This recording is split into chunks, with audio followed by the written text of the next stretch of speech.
Hello, everyone. My name is Guile, My name's Kalea. My name is Kutsi. My name is Isha. and we are the Blue Team. So our project is titled Space Invasion. Space Invasion is a board game we created about using resources to build structures and competing against others to see who can hold the most equipment. Okay. So about the process of this game, in other words, how did it come to be?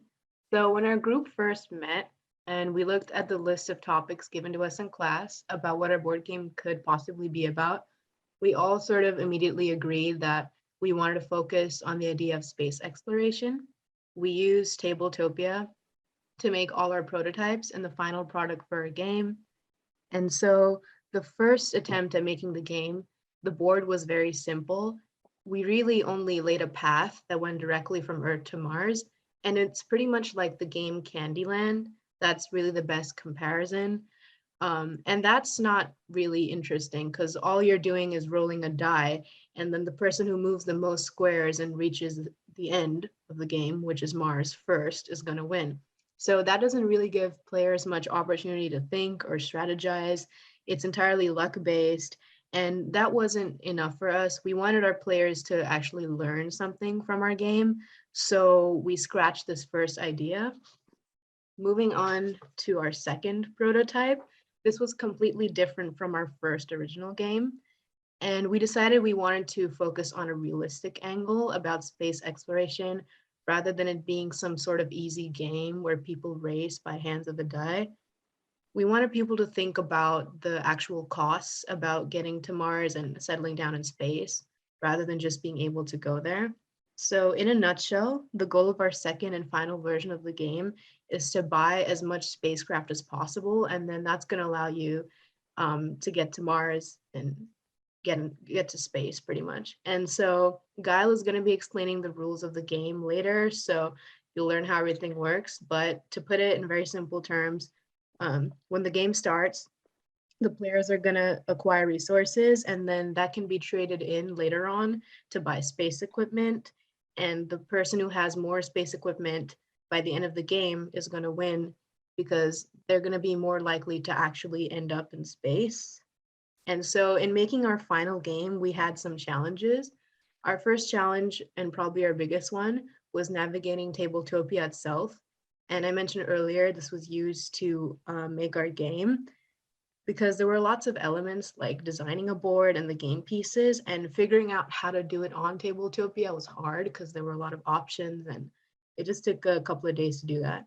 And then another challenge was the time constraint because it is finals week and we all have more than one final that we need to, prepare for.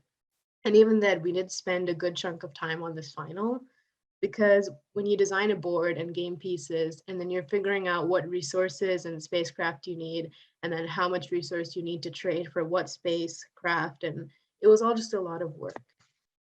So moving on to the backstory of our game, what is it?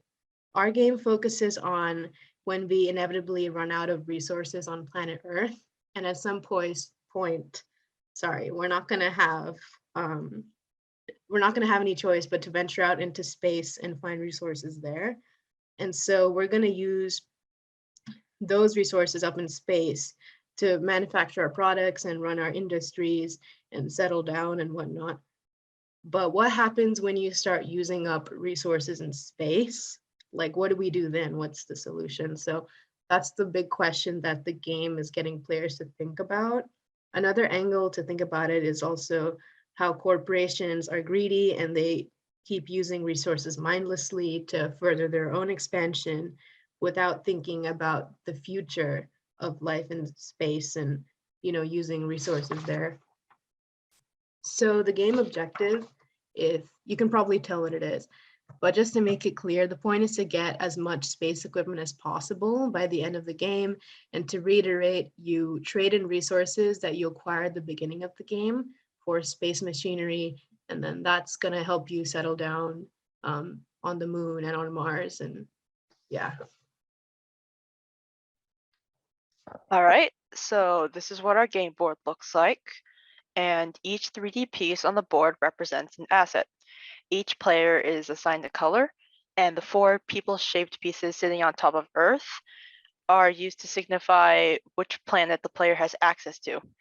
Each player starts off on Earth, and they have the opportunity to travel to the Moon and Mars when they build launch sites. When a player has access to that planet, they will be able to build on that planet. The pieces underneath each player's resource area are the structures that they can purchase, build, and place on their desired planet. Each player has their own color-coded structures. The small boxes at the bottom of the board represent resources. All players compete for them, and they are finite. You can trade resources for a structure or machinery. For example, when a player buys a mining site, they will trade these resources for that mining site. However, the resources used for that mining site can be used again. But if you build another structure, let's say a launch site, those resources have to be disposed of. And when a resource is used up, the resources will be placed on top of the resource disposal. So how the game works is each turn, the player gets 1 resource, and they also gain additional resources if they own any mining sites. Afterwards, the player can build up to 2 structures. They can build structures like mining sites to gain resources, or they could build launch sites, colonies, and even space stations, which all give points. Every time a player builds a structure that's not a mining site, the resources used towards that structure are depleted, and they cannot be used for the rest of the game. The game continues until there are no more available resources, and the player with the most points and resources wins the game. One thing to note is that points are worth more than resources in the end. For example, if player 1 has more resources than player 2, but player 2 has more points than player 1, then player 2 wins. All right, so each game piece represents something. So these first 3 game pieces are color-coded, so that means that whatever color they are, they belong to that player. And the tall cylinders represent space stations, the flat discs represent mining sites, and the house-shaped pieces represent colonies. And the short cylinders represent extra buildings. These don't belong to any player, and they have to be competed for. And the black short cylinders represent asteroid mining sites. The white short cylinders represent space stations. The orange short cylinders represent research satellites. And of course, the small cubes represent resources. A gray cube represents 1 resource. A pink cube represents 5 resources, and a purple cube represents 10 resources. Here is a chart with the specifics about each structure's cost and output. For example, a launch site on Earth costs 5 resources and gives 10 points to the player. They also gain access to the moon, where they can place another launch site. However, on the moon, it costs 7 resources and gives 25 points. So we're gonna do a quick demonstration of our game. So just give us a moment to set up. Okay, so this is our game and we're gonna play it for a couple of minutes just so you get the idea of how it works. All right, so we each start off with 5 resources, right? Yes. Yes. So we'll take a pink one and put it in our resource box. Oh yeah, the pink cubes are, these all represent resources. So the pink cubes represent 5 resources, these gray ones represent 1, and these purple ones represent 10 resources. So for my first turn, I am going to build a mining site. And since that costs 3 resources, I'm gonna put this back. And since I'm building a mining site, I get to put the resources back because those are the rules. And I'm gonna take back 2 because the mining sites cost 3 resources on Earth. Okay. All right, now it's my turn. And what I'm going to do is I'm also going to build a mining site.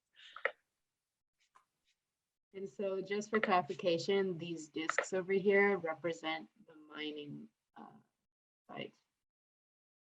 Oh, so now I guess it's my turn. I'm going to do something very original and also build a mining site.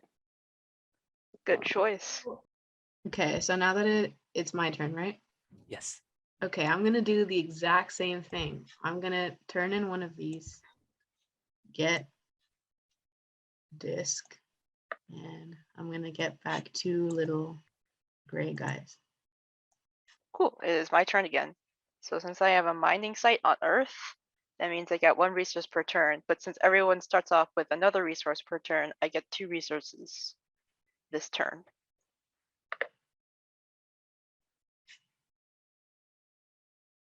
Now I'm not going to do anything else. All right, now it's my turn. I will get my 2 resources since I have a mining site.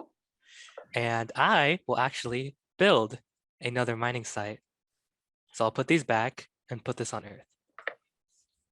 Bold move. So then I guess I will take 2 resources. We'll see. And I will end my turn there. Okay. Okay. I am also gonna do that same exact move. I'll just take 2 resources and wait. Coolio. Now I get to take 2 resources. Now I have 6. And now I'm going to take these. And I'm going to throw them in the trash like they are. And I'm going to build a launch site. And the launch sites are these cylinders. And now I get to go to the moon. Okay, Gyle's turn. Yeah, Gal's turn. I get 3 resources, and that's it. I guess it's Imagine my turn. not being on the moon. I'll get 2 resources. I will also build myself a launch site right here in Florida, because why not? Is that And Florida? Oh, wow. Yeah, that's Florida. I will, of course, then dispose of these. And I will put myself on the moon as well. Okay. Same exact thing. Y'all already know. I'm gonna take 2. Get me a launch site thing. There we go. Are you going to move to the moon, Isha? Yeah, I'm gonna ditch Gal. See you, Now I have the Val. world to myself. So I get my 2 little resources. And that is it. My turn. 3 resources. I will use 5 of them, and I will go to the moon. That's it. Okay, then I will take my 2 resources and then my turn. I'm gonna take 2 resources and also wait. But at this point, I feel like we have an idea of how the game works, and we have enough points to determine who actually win or didn't win, or if it was a tie. So let's determine who won. If anyone did. So first, we count off the points because those are worth more than the resources. So everyone has 1 singular launch site on Earth. So that means everyone has a total of 10 points. So now it comes down to the resources. If you look here, we can see yellow, red, and blue all have 3 resources, while green only has 2. So this means that yellow, red, and blue win the game. So yeah, that's pretty much Yay. our game. So we're gonna go back to our presentation. And now, for our research, we found out that the moon contains plentiful rare earth elements. Digital screens, glass and ceramics, and even clean energy applications require them, although China controls the vast majority of these rare earth elements. Asteroids and other near-Earth objects contain numerous metals such as iron, nickel, and magnesium. They may also contain other resources such as water, oxygen, and even gold. Both the moon and asteroids would be very costly, though, to mine on. We're looking at billions of dollars of costs in developing a mining operation alongside transportation, although rockets have been getting much cheaper to send over time. And corporations from LA to London are developing space mining technology. And a notable company from London has used crowdfunding to create their rockets. With our current rocket technology, though, we could only reach a handful of asteroids, but that could soon increase tenfold with our new developments in rocket technology. We could currently reach 10 metal-rich asteroids and 18 water-rich asteroids. Ores have been found on Mars, but are too far to be beneficial for supplying Earth. But they could supply outer space missions, however, such as the mission to Mars. There are already laws preventing individuals or corporations from owning asteroids, but they do own materials they extract from them. These laws exist in countries such as the United States, Luxembourg, and Australia. Human production of iron is increasing exponentially, doubling every 20 years. But if we don't take steps to recycle the metal we already produced, it is estimated we will deplete the resources of our solar system in only 460 years, although activists have been pushing for 85% of the solar system to be considered protected nature. And the graph below shows our exponential production of iron. We use data taken from a research document in the Works Cited page to create this graph. All right, that's it. Thank you.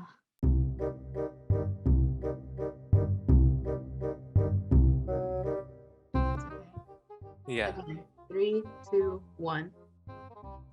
Hello, everyone. My name is Gael. My name's Kalea. It's the My name is. I thought I was last. You're doing it on the order in the slide. Look at the first slide. It says Space Invasion. Oh, okay. I thought you meant speaking order of the slide. Okay, take three. Ready? Okay, all right, ready.